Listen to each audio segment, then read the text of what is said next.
Magandang umaga dyan sa inyong mga lods, pati sa mga followers ko at saka hindi mga nagpa-follow sa akin, hindi pa followers. Yung pinakita ko sa inyo guys, yung nasa taas ng video, kalsada yan, makikita nyo dyan, may dumaan na dump truck dyan, nag-hauler yan. Nagsama kami ng isang nag-vlog din dyan sa taas, tapos yung ginawa niyang content yung dump truck dyan na nag-hauler. Tapos pinagkausapan namin yung driver at saka pumayag yung driver na nag-uusap kami. Nanghingi lang ng pangkulapo yung driver guys, tapos binigyan ng kasama ko ng 100. Yun, ginawa na yung content, pinahinto yung dump truck. Yun, maganda yan dyan, ganyan ang content mo dyan guys, kasi may dyan bakanting lote dyan na maganda din views mo, makikita mo sa baba yung dagat. Kaya dyan kami nagbablog ng kalsada na yan.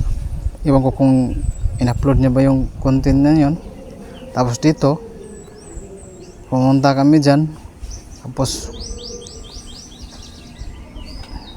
kasi may nakita kaming langgam yung ibon ba guys, sa Bisaya langgam kasi yung ganon yun, yung kamay ko nakita ko na yan. Nakita kami ng itlog ng bayawak.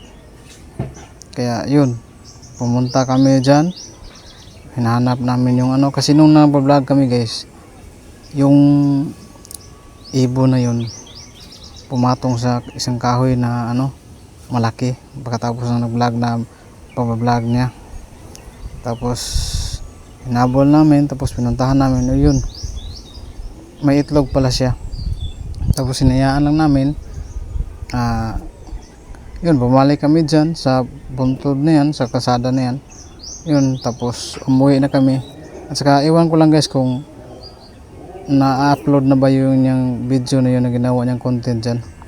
Kasi din yun nakaset up din yun sa account na yung vlogger na yun.